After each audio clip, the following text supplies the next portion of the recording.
Alright, I think I'm live. Hello and welcome to the System Show Live.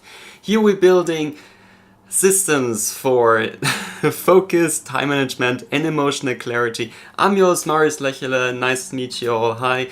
And I've been teaching over 2,300 people, students around the world over the past 4 years now about system setting, about being focused, about being productive, etc. And I'm just really grateful that you have tuned in. Hi, nice to meet you once again. Today's plan looks like this. We're first ahead going and building a hypothetical system for 2026, a productivity system that you can work with. We're laying the foundation for that, and then afterwards going to go into the systems cleaning. I completely forgot the recording, but here we are. So if you would like to participate, if you would like to be here as well, then you can follow the instructions down in the video description, which are actually not there yet, but I will add them by the end of this live stream, in particular when I upload this as a recording. Very well. Hi. Nice to meet you. We're back after over 1 year of streaming, or of not streaming, and I'm very excited. Brody, nice to see you out there. Glad that you're still out there. That's super cool. This is now a camera. It's working slightly differently than we did back in the days, but I suppose I don't want to bore you with the technicals here. Let's just get right into the first ever episode of the System Show.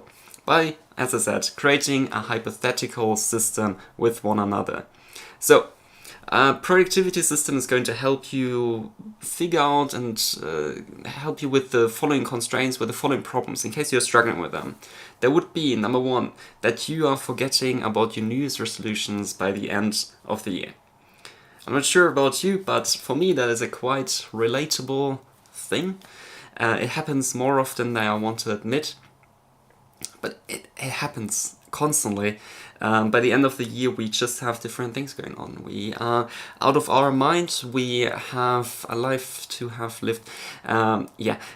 Things have happened in the year, and tons of things are constantly going on in our life that we are just forgetting about our New Year's resolutions, even though they're very important, even though our goals are super cool. Anyways, we are eventually just forgetting about them, sadly. Then the second point, the second problem that people often come across is that we are getting overwhelmed by the workload that we have in front of you, or in front of us, which means that we procrastinate. We're not getting anywhere because we've just got so much going on that we don't even start. It's like, I don't even want to get out of bed because I know what is happening next is gonna be super difficult. Don't worry, we'll deal with that today as well. Then, third problem here is that you don't set yourself any meaningful goals. So you don't even start. Because why should you do something that you don't care about? Again, something that we battle today with you, with us, with one another. So feel free to, as I said, tune in and see you all out there. Super cool. I'm a bit nervous right now, to be honest. Okay, the second step now to this overall systems building part is the defining the constraints. And there are 4 constraints. First one is that you have limited energy, that they're competing priorities, then that you're not the very same every single day, and that there's something called cognitive overload, just too much going on. Okay, but we go through it one by one, individually, so that we can kind of get rid of those constraints and, as I said, help ourselves. Have a little bit of fun, as well as feel light on our hearts. However you may say that, have a clearer mind, etc. Well, if you have limited energy, and we all do, to be honest, then that often shows itself by you being a too ambitious thinker, by being not realistic. You just put down too much on your to-do list. You've got work going on, you've got kids going on, if you do. You've got your cleaning stuff going on, you need to work out, or if you do work out, possibly could be on your to-do list. You've got your hobbies, you've got a side hustle. Oh yeah, also, you would like to write a book now? Well, put that down on your to-do list, and suddenly your list is just too long that you, as I said, don't even want to get started. So you are too ambitious. Yeah, it's great. I mean, it's a compliment, I suppose, because all you have to do is to trim down and stuff. But it can't work because even though we would like to do anything or everything in our lives, the priorities that we set ourselves, they compete with one another, and that's the second step. So they fight against one another constantly. We all just have 24 hours in a day. If it's you, if it's me, if it's Elon Musk, whoever, 24 hours in a day, that's the limit. So if we want to include something new into our lives, we should probably get rid of something old. Because the 24 hours are already fully packed. We live in our life on a daily basis, so we need to get rid of something. And that could be low-value tasks, that is my personal favorite. It could be procrastination, it could be anything that does not have to do with you performing. That doesn't mean that you should not ever have fun. It just means that you can be a little bit more flexible. And in particular, when it comes to those low-value tasks, things that are good that you've done, but aren't particular bringing you further. Low-value tasks, for example, are cleaning. Yeah, driving, cooking, and possibly even nursing. All those things are just not necessary for you to do. Yeah, I'm not gonna elaborate on that, but if you're interested in that, would be cool if you leave a comment. Then a system is going to help you find structure, but it can't just magically create time, and that's a problem. Because we would like to have more time. Hence, as I said, we're going to drop a few things in our lives. And the assumption when we are an ambitious thinker, when we have got too much on our minds, is that everyone is just supporting us constantly. And that's just not the case. Our family might not be supporting us, our employer might not be supporting us, friends might not be supporting us. There is just always struggle. And that's the honest truth. So thinking that everything is possible in a day is just too much to do. Hence, it's unrealistic. And now, the third point. That would be that you are not the same every single day. Sometimes you don't feel like working, sometimes you get bored by work, and you, most likely, know that yourself. Motivation is an up and down and never consistent. I'm going to give you a few graphs of motivation right now. There would be the first one, the midweek slump. So you start now very high, your motivation levels are quite high, and then they drop down. Because why should you work? There's no urgency to work. And then you create urgency, or urgency is being created by having a deadline. The deadline here in this case is the end of the week. You need to get something done by the end of the week. Might be a project, might be your housework, might be your coursework, might be anything. Really, at the end of the week, it has to be done. That's when it needs to be uploaded. Then when it needs to be finished. So, this is the midweek slump. The second point is it's difficult. That's the second motivation graph. So you start out quite motivated, really high up there, and you have fun, you're great, it's wonderful, but then you notice, wait a second, it's actually not as much fun as I expected it to be. It's actually not as much fun as I want it to be like. So I better not do anything, right? I mean, I can afford it, it's fine. So your motivation levels drop and drop and drop until they're kind of flat. By the end of the week we have a little spike usually. So yeah. That would be it's difficult. Then there would be the bare minimum. For everyone who feels like it, the bare minimum looks like this. You just do what is necessary for you to stay at your current levels. That's it. And that's fine, I suppose. Not really. But it's just the motivation and performance levels are just constantly super low, and you're not getting anywhere because all you do is just the same stuff over and over and over again. So yeah, you don't progress. And then there would be the consistent. Yeah, I said at the beginning, motivation is never consistent. That is still correct. But there is some form of action pattern that you can take to make it more consistent. It's called discipline. Alright, motivation, as I said, is an up and down, never consistent, but your actions can be consistent independent of your motivation. That we would like to get to as well today. And then the fourth point, the fourth constraint would be cognitive overload. Again, we just talked about everything going on the outside, but there could also be so much going on on the inside that we're just too stressed. Yeah, we've got possible past traumata, for example. We've got anxiety, we've got XYZ going on, and that can prevent us from performing our best ability. So, let's actually get somewhere. I'm going to give you the system requirements for you to build your productive system now for 2026. There would be 4 steps here that we need to take. Feedback loops, then there would be defaults to use, recovery mechanisms, and decision reduction principles. Yeah, we're going through them one by one, step by step, starting out with the feedback loops. Feedback loops are actually quite simple, even though they don't feel quite simple, but they are. Really, all you have to do is to track some data and that's it. And then to review that data. Yeah, I suppose you also need to review that data to kind of have a feedback loop. So you have your data points, and the data points that you look at are habits, because those are the things that you can control. Then there would be the friction points to make everything easier, distractions.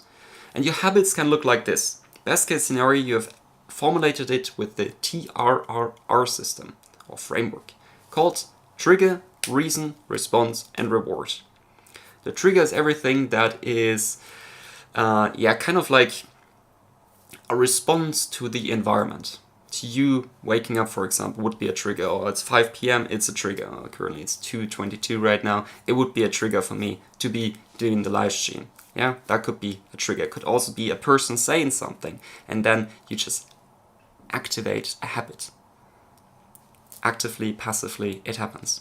Then there would be a reason, and the reason should be quite meaningful. The more meaningful a reason is, the easier it gets. Then there would be the response, the actual habit, and then the reward. If you stick to your habit, what happens? And that's the TRR framework. It works wonders, it's brilliant. Okay, and that would be the goal. That would be the optimal scenario, optimal goal for you to perform at your best abilities. We want to just build habits. For a productivity system, all you have to do is build strong habits. That's it. As I said, done with the TRR system. Again, habits can be controlled, and that's why we look at them. And habits are the things that can make a difference. Or, as well, not make a difference. Because if your habits are good, then they lead to success. Or if your habits are a bit, rubbish, then you either don't change or actually, step a little bit back in life. However that is defined. But you have probably experienced that yourself, and if you currently are viewing, or if you have watched this, or if you are feeling, you probably can relate to that quite well. Okay, but we don't want to just have habits, which we can absolutely control. Sometimes there's things that we cannot control. For example, friction. And friction is everything that that blocks us from performing our best ability, or starting out. Possible friction points. I'm just going to give you some examples for you to kind of get a grasp of what friction is. There would be fitness. For fitness, you have to be, first of all, it would be cool if you'd be waking up in the early morning, but yeah, that would be a big thing. Oh yeah, then there's your protein shaker that you have to clean out, which you haven't done yesterday, so it's quite stinky, bit of a fuff. Not the most comfortable thing to do. Yeah, alright, you've cleaned out your protein shaker. Then you need to pack your gym bag. So make yourself a protein shake. You need to collect your stinky gym clothes, put them in a bag, and so on and so on and so on. All right, done that as well. Oh yeah, currently it's winter. It's quite cold outside. Yeah, so you have to feel the cold outside. Then you have to drive to the gym or go for a run or whatever. And before you do that, before you actually start the workout, you need to do a warm up. It's a lot of effort. It's a lot, and that's the reason why so many people are actually not following through with fitness, because it's just too much effort. I don't want to discourage you and say don't start with fitness and get checked or something because it's effort. I want to actually encourage you to do the opposite. I want you to build strong systems and habits for that, for you to be able to deal with fitness and become get in the physical shape that you would like. Then there would be, for example, or a friction for students would be to be needing to do your work. Yeah? How does that look like? We first of all go to the lecture. Then come to the lecture, there are probably sub-steps there as well. You need to pack your bag, etc., etc. But we are at the lecture, and then we take some notes, pretty notes, wonderful. All great. Then we turn home. Sit there, almost forgotten all of our lecture notes and need to collect them, need to put them in an order, and somehow things don't make sense and so on. So we need to find literature right now to kind of back up what the professors even talked about. Okay, we figured that out, we've got the literature as well. Great, okay? Then we understood the lecture. Wonderful, makes sense, everything's great so far. Alright, then we have to get started on the actual homework. Then we have to get started on the actual exercise. Then we have to get started with actually writing the essay. Okay, again, new literature. Again, figuring out an essay plan and so on. So that is effort itself. And how do you do that? There's another sub-step there. So students, there is a lot of friction involved, and that's why so many people don't want to, well, if it's an active choice, can be argued as well, but pursue easier tasks than becoming a good student. Let's just say that. Then one more step would be content creators. I'm currently live. I'm currently recording as well, so this will be uploaded as a video. And eventually, I will need to edit this. But before this whole process has even started, I went ahead and brainstormed this video, this live stream. Okay, I needed to set it up. Let's actually get to that later on. So brainstorm that. So I had to be in some form of creative mind. Then script it, get into more detail. Then needs to be a scripting layout there as well. Okay, I've scripted it. Fine. Then after scripting, what's then? Filming. Okay, what's the sub-steps to filming? Well, first of all, the camera needs to be charged, so it needs to be plugged in. Then somehow my OBS isn't running, and so on. So I need to get OBS to run. Okay, I can get the OBS to run, and everything is working. Microphone is working. Oh yeah, the lighting has to be fine. So I currently got lighting going on from that side, but I've got a light up front here as well. So light has to be fine. Okay, figure those parts out. Then we've done the filming, we feel a bit anxious, a bit nervous, as I do right now, for example, and then I have everything on an SD card, plug that into my PC, and then start editing. But how do I edit? Well, first of all, I need to learn editing. I need to figure out the few steps to editing. So that is another step that takes, or that every content creator needs to take. Okay, from editing, what do? We've got a finished product, we've got a finished video. Upload it. Where do we upload it? YouTube, all the social medias that we want. Okay, we do that as well, but we need to get a thumbnail first, yeah? And the title needs to have certain keywords as well. And that is a pain, because how do you do copywriting properly? Yeah, so I have to learn that as well, and then figure that out. Okay, I figured that part out. Let's just assume that. And then it's uploaded, it gets like 2 views as as my videos get. And then I have to analyze why it just got 2 views, why it's so poo. Yeah, so I go ahead and look at the video, look at the analytics, look where people tune in, tune out, etc, etc, etc. So the whole on process when it comes to content creation is just so much that people don't even want to get started with that. And I totally can relate to that. Anyways, we're here because I've created a system to make it more enjoyable and better. Now that's, as I said, what we're doing today. Then there would be distraction. That would be the third point of the feedback loops of what you should be looking at. Distractions are everything that you could be doing instead of the task that you should be doing. This is everything. And that's the issue with distractions. There are so many distractions out there, literally unlimited, in comparison to the one task that you should be doing. So right now on my desk, let's go through this. Right now on my desk, I can play around with my with the camera thingy here.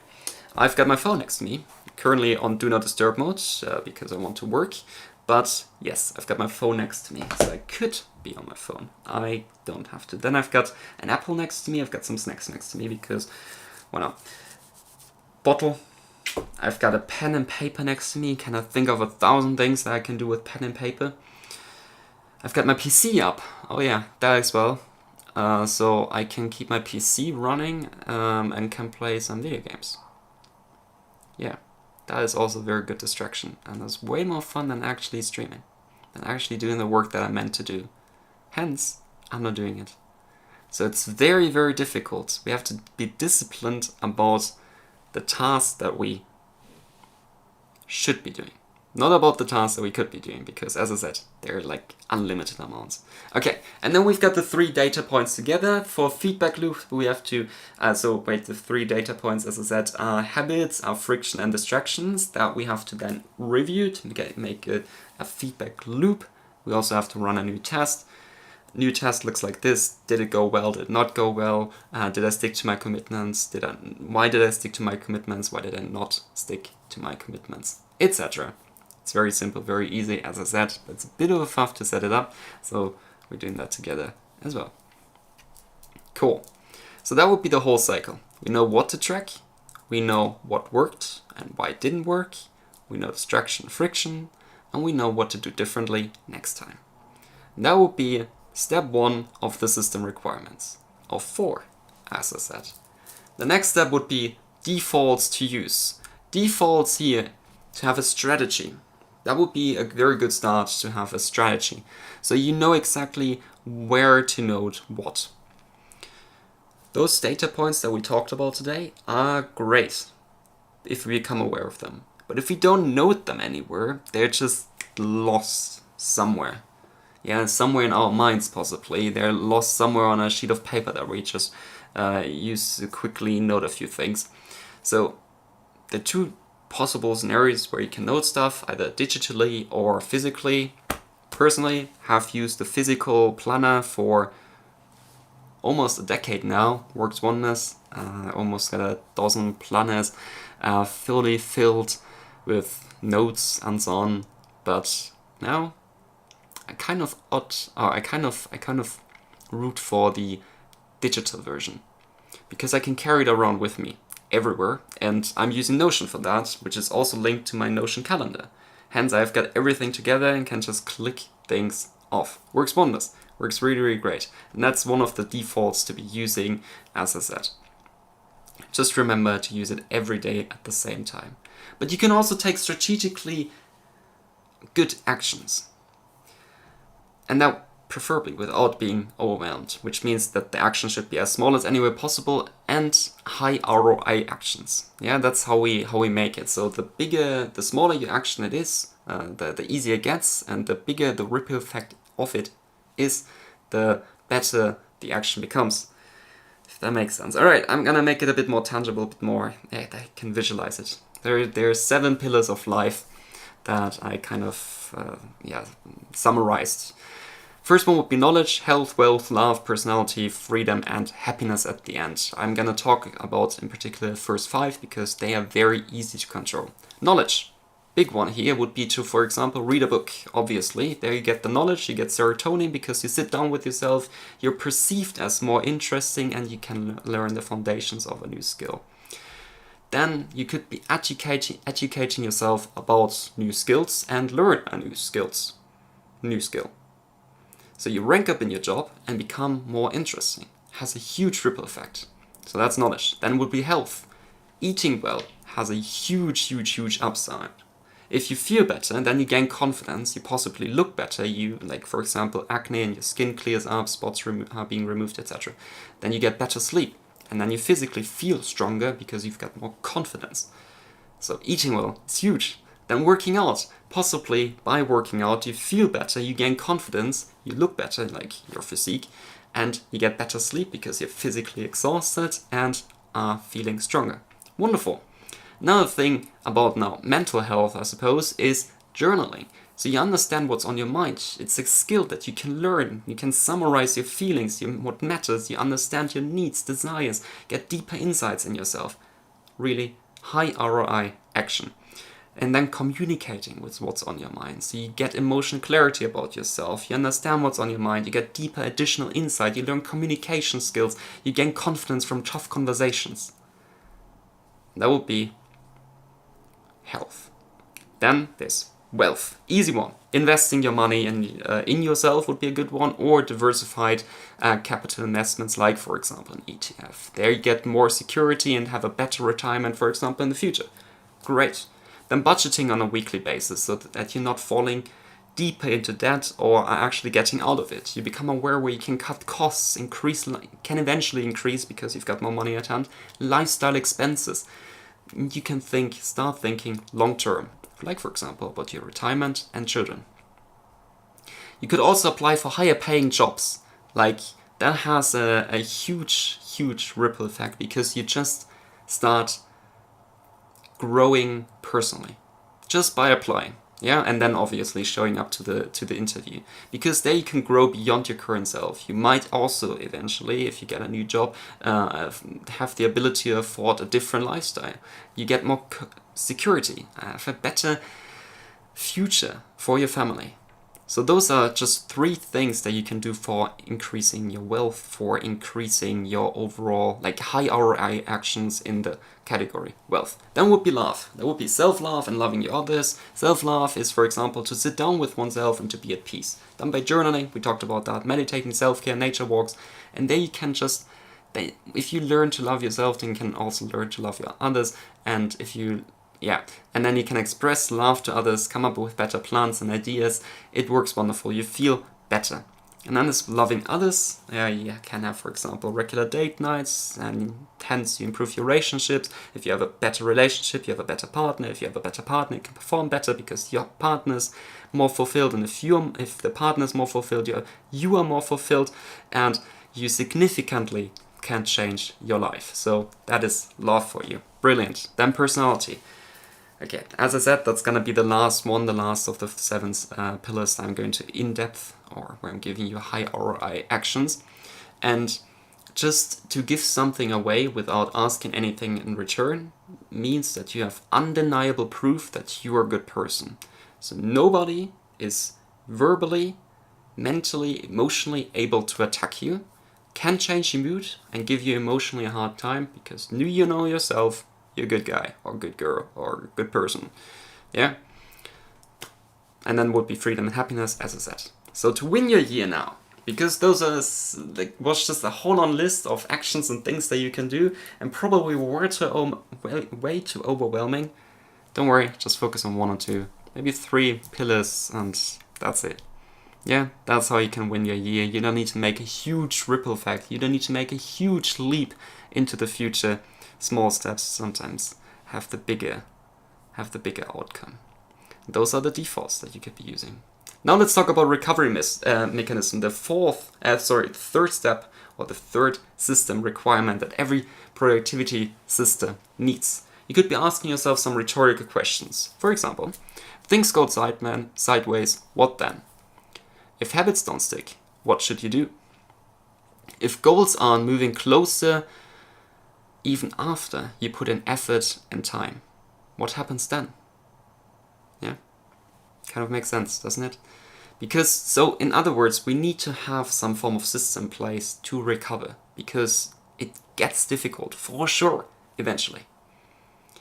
So we need a failure-proof system.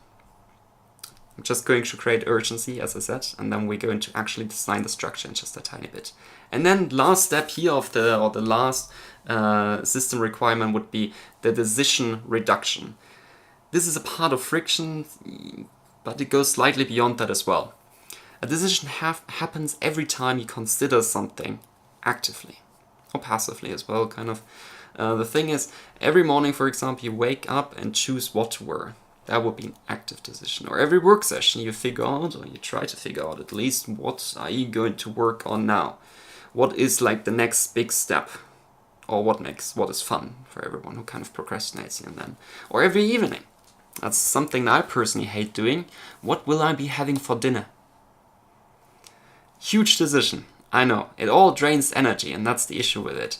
We actively make roughly 35,000 decisions every single day.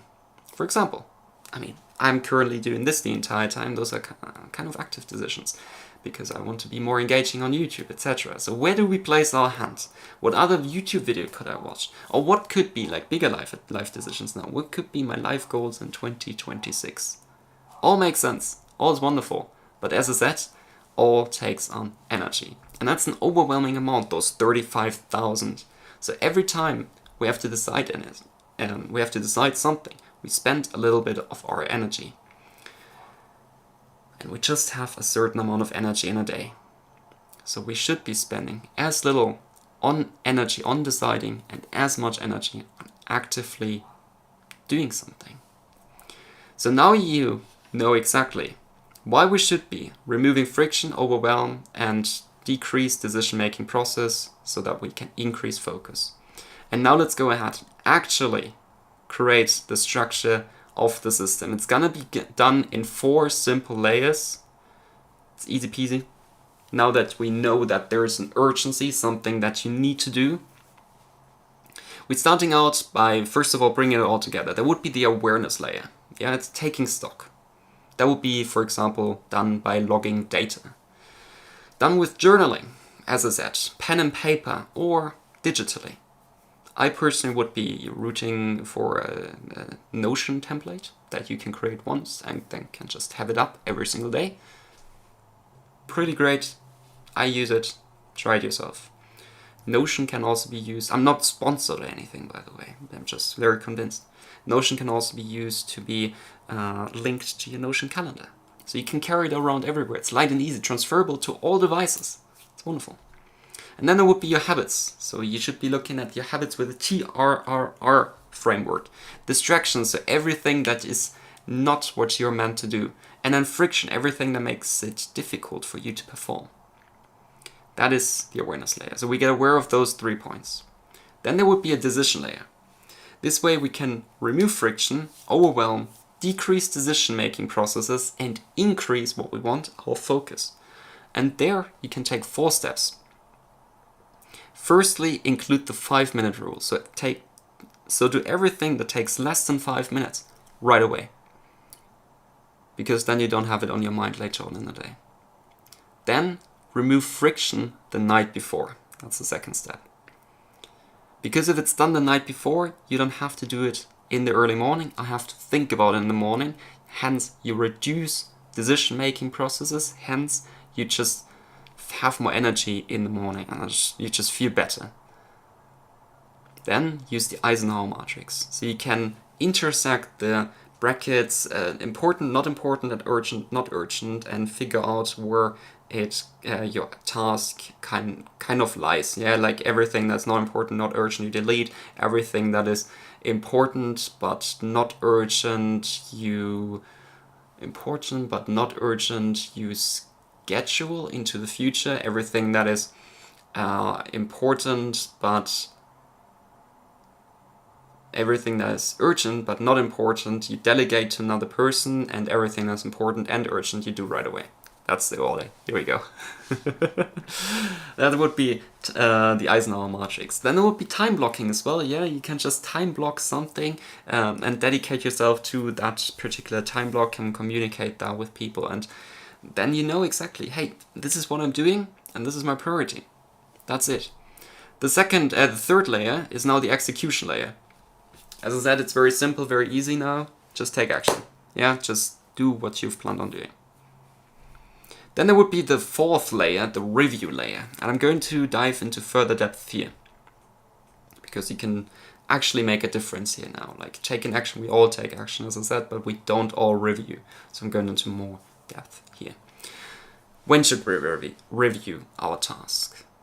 Could be done weekly, could be done daily even. Could be done weekly, as I mentioned. Could be done monthly, could be done quarterly, could be done yearly, decadely. Yeah, every here and then. I personally, I'm going ahead and do track my data, my tasks, yearly, quarterly, and weekly as well. Because those 3 steps kind of give me the highest return on investment, the highest return on the numbers. If I do it monthly, then it kind of interferes with, hey, yo, this is actually like not very beneficial because I already have a weekly review system in place and I just don't need it twice, you know, like I don't need to track the same data twice. So, the goal to be reviewing and the goal to have tracking or to have tracked a certain amount, the goal to, let me rephrase that. The goal that you should have in mind for you to stick to your actions would be 100%. Like you should be sticking to 100% of your assigned actions, obviously. Yet, we don't do that. That's normal.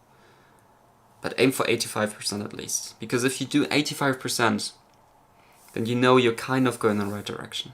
You're still on a good way. With 85%, pretty strong. And that sounds like a lot of reviewing now, yeah? As I said, I personally do it yearly, quarterly, and weekly. Possibly you can do it monthly as well. It's not. The complexity when it comes to reviewing increases over time, increases with the increased time periods as well. Like a quarterly the review system takes a little longer than like a weekly one, for example. I've actually done a weekly one just today. We talk about that later on in the live stream and in the video as well, so you know exactly how I'm doing it. So we start out with weekly reviewing, and then if we get comfortable with that, we then later on can include, for example, the monthly one. And after, for example, 3 months, we can include a quarterly review system. And then just in 1 year, you can include all those review systems comfortably, because you've got those distances, those time periods in between. It's very chill. I personally spend 30 minutes to 1 hour reviewing my tasks weekly. Spend 1 hour to 3 hours every quarter to review my tasks and the next actions, figure them out. And then every year, I spend 3 hours, roundabout, on reviewing my past year. And there are a couple of journal prompts that I would like to give you out here. I just participated in a live workshop myself from Ali Abdaal, productivity YouTuber, ex-doctor, author, etc. And he gave out a couple of journal prompts to review 2025. And I would like you to have them as well, so feel free to listen up. First one is, I'm just going to read this out loud here. What were the most significant events or achievements in 2025 for you? How did these impact your life? What are you most grateful for in 2025? What were the biggest challenges or obstacles you faced in 2025? How did you overcome them, and what did you learn from these experiences? How did you progress in your career/work in 2025? What were the key learnings, and how have they shaped your future aspirations? In what ways have you grown or changed as a person last year? What were the goals, aspirations for 2025, and did you achieve them or not? And reflect when you have met or why you haven't met those requirements, those goals, and how you feel about that. Then reflect on your relationship in 2025. How have they evolved? How, were the new relationships, for example, that had a significant impact on you?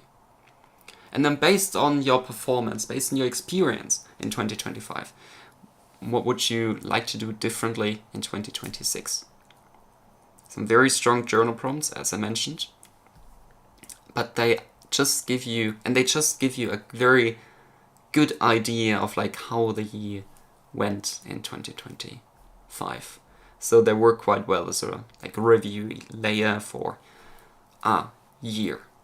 But they're not very helpful when it comes to productivity, so you need to figure out your data points yourself. And you can also create your own questions, as I mentioned. You can focus around friction, distractions, good or bad habits, or something completely else, whatever you would like, really. And then you've got your 2026 productivity system together. You have the review layer. Oh, let's start at the top. You've got your awareness layer. You've got your decision layer, your execution layer, your review layer. You've got the 4 layers together, and that makes your 2026 system almost fail-proof. Now I'm going to start a new recording. Because now we're going to actually make it fail-proof. We're going to dive into the failure clinic. This is kind of like a new thing that I would like to do towards the end of a live stream of a video of the systems show. Making what we just built fail-proof. There would be 3, how many is it? 1, 2, 3, 4. 4 common failure scenarios that happen to many of us. The first one is that we just get too overloaded with everything that we have to do in January. So right at the beginning, we have 1,000 things going on. Yeah, we've got our current life and the life that we want to live.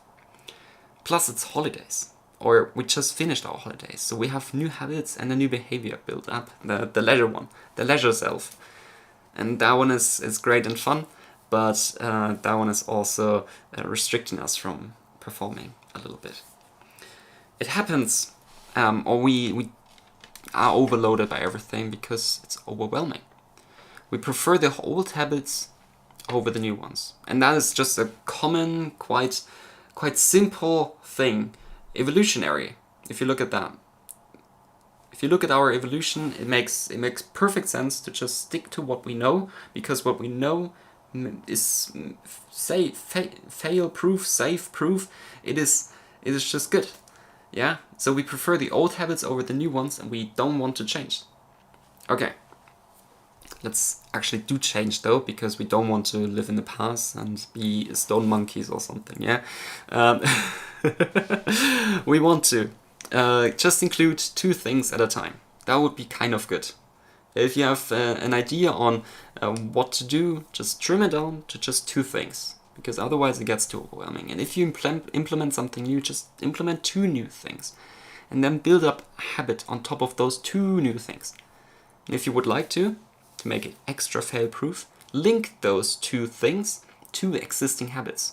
For example, every evening when you brush your teeth, or when you've just brushed your teeth and you go to bed, before you can go to bed, you can say, after I've brushed my teeth, I'm going to review my day, or I'm going to track the data of my day. This way it gets very easy. It's just a new habit that you can implement immediately. Okay, then another thing that I know some people surely are guilty of, and I back in the day was as well. That would be, if I miss one day, I'll just quit.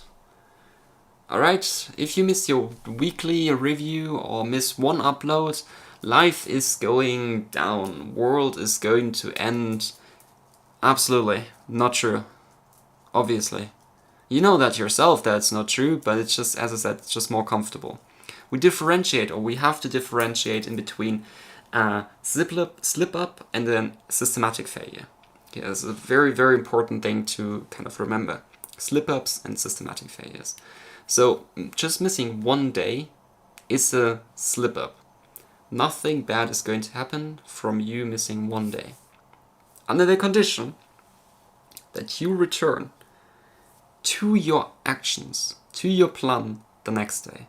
That's why it's quite difficult and quite important for you to stick to as many tasks as you when you start out with a new habit. For example, I'm just gonna make it a little bit more engaging, a little bit more relatable, I suppose. Like, we're all supposed to brush our teeth twice in a day, yeah? But if you just miss it once in a week, alright?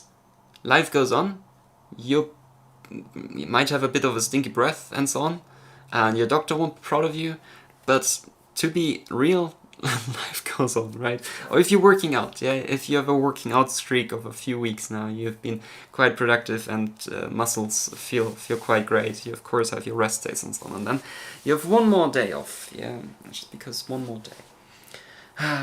Comfortable. Or you just forget about it.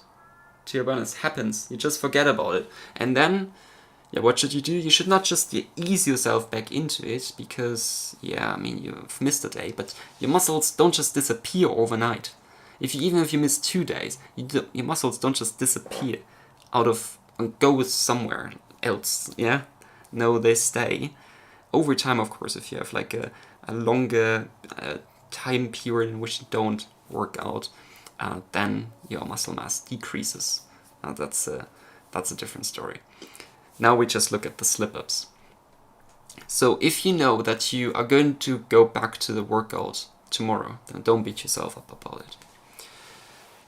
If it's a systematic failure though, it's gonna be slightly different. It's gonna be big different actually, because systematic failures are multi-day misses. So you not just don't work out on 1 day, 2 days, or 3 days.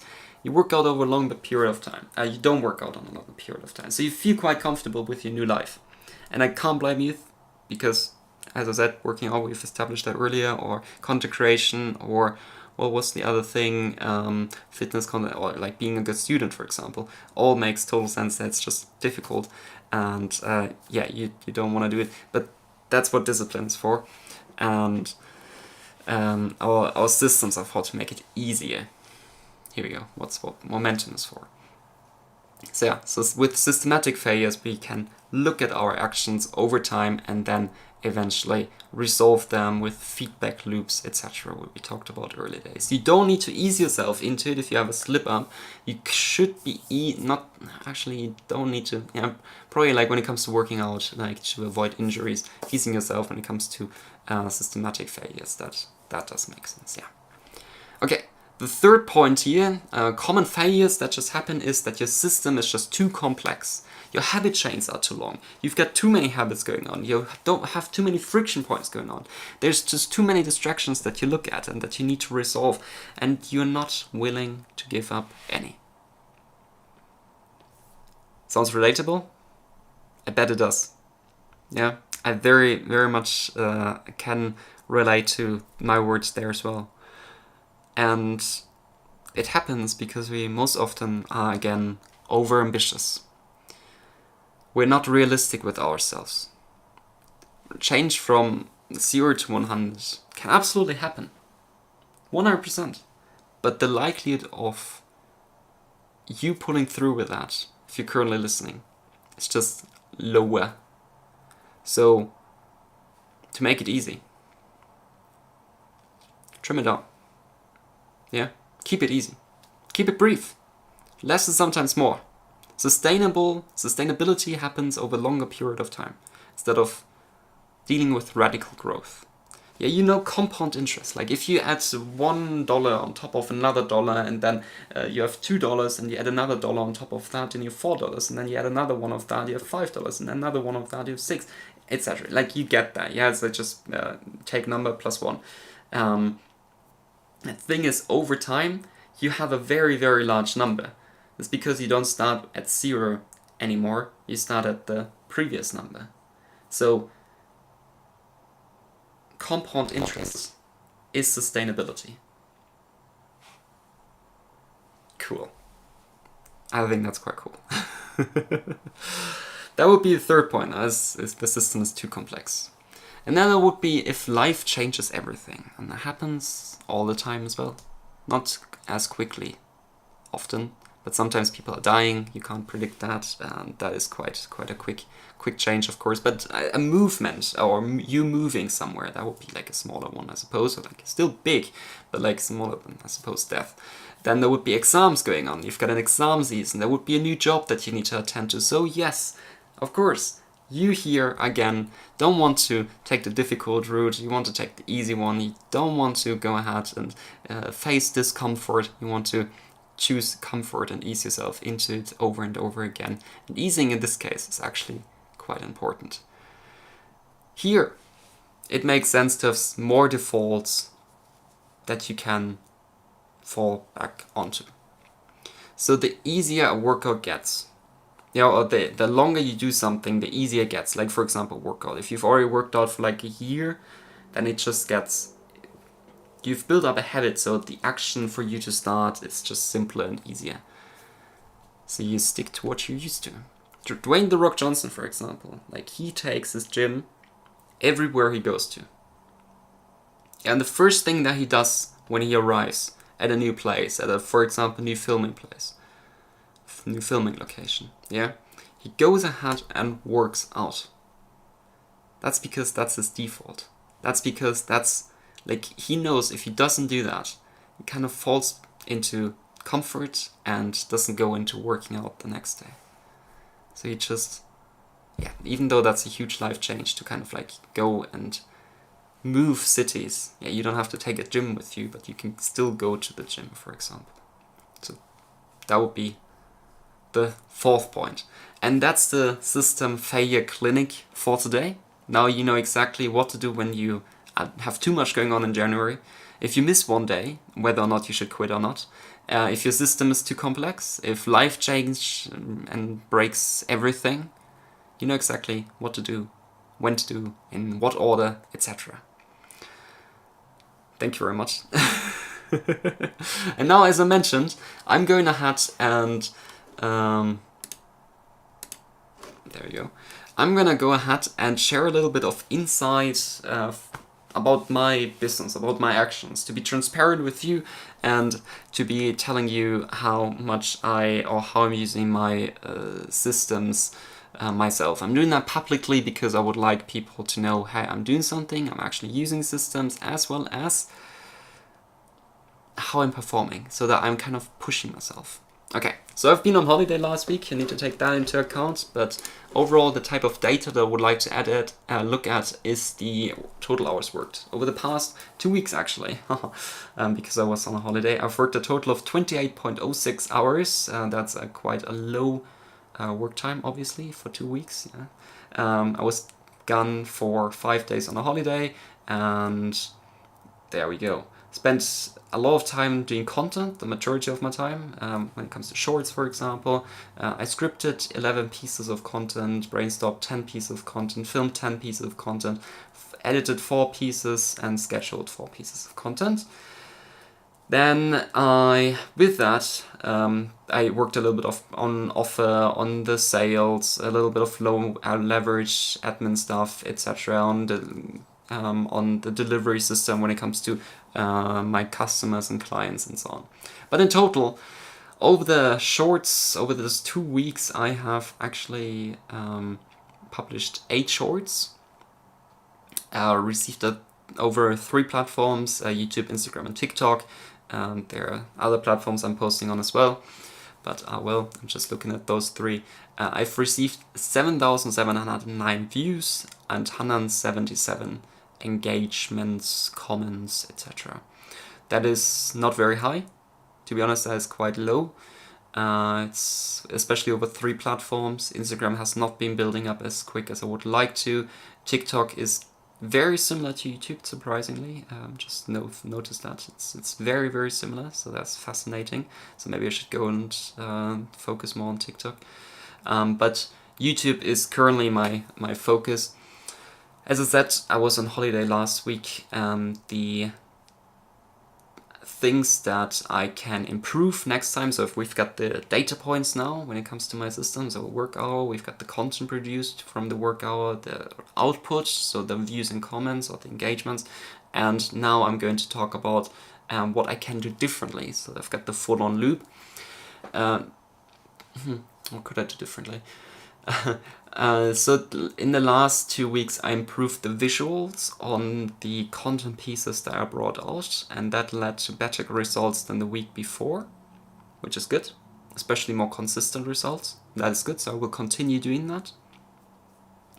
And then from that point on, I could include even more visuals and make it a full-on edited short.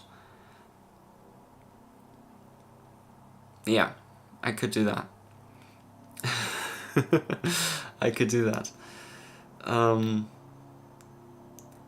Possibly, actually, what I think makes more sense is to have a better story in place for my shorts and for my YouTube overall live stream, etc., etc. I think that has a bit bigger ROI on all my actions, and that's the response system that I have for you today. So as I said, work hours led to how many shorts came out, how many views came in, how many what I will be doing differently. And that's the system that I would like to talk about every single week, and I'm going to be very transparent about that. That being said, let's go ahead and actually look at the chat if something has changed. I know that Brody, for example, my moderator, has been out there for a second. And yeah. Alright, yeah, no, that's all cool. What's this here? It's a button. Okay. Interesting. Okay, coolio. No, I think we're good to go, actually. That being said, thank you very much for watching. Highly, truly, really appreciate you as always, and it was very nice to see you. I hope you enjoyed the first episode of the System Show. This will be hopefully coming out as a weekly format. I will now have a longer period in which I will not be doing this, so 2 weeks, and then I will do this on a weekly basis, The reason for that is just technical difficulties and so on, and analyzing how it works, etc., setting up the different things, the different platforms, and so on, as well as focusing on clients. And after that, a weekly thing, hopefully a podcast, some form of videos, and so on. I hope you like this. By the way, I have a little bit of a paid program where I'm going into depth about systems. It's called System of Self. And if you would like to join that, the link for that is in the description for everyone who doesn't like to pay anything. Don't worry, you don't have to. There's also a free event that I'm going to host every single month. In case you watch it as a recording, there will be a new event as well, that you can sign up, as I said, completely free. We are building a very small system for it's very small, but system for focus and mental clarity. So you can go ahead and feel like, if you're a student, for example, if you're an entrepreneur, if you're a content creator, if you are literally, if you're an employee, anyone, like if you have a profession, you will need to stay focused for that, and you can totally sign up for that for free. As I said, the link for it is in the video description. And yeah, that being said, I thank you very much, as I said, for watching, and see you all in the next episode of The System Show. Goodbye.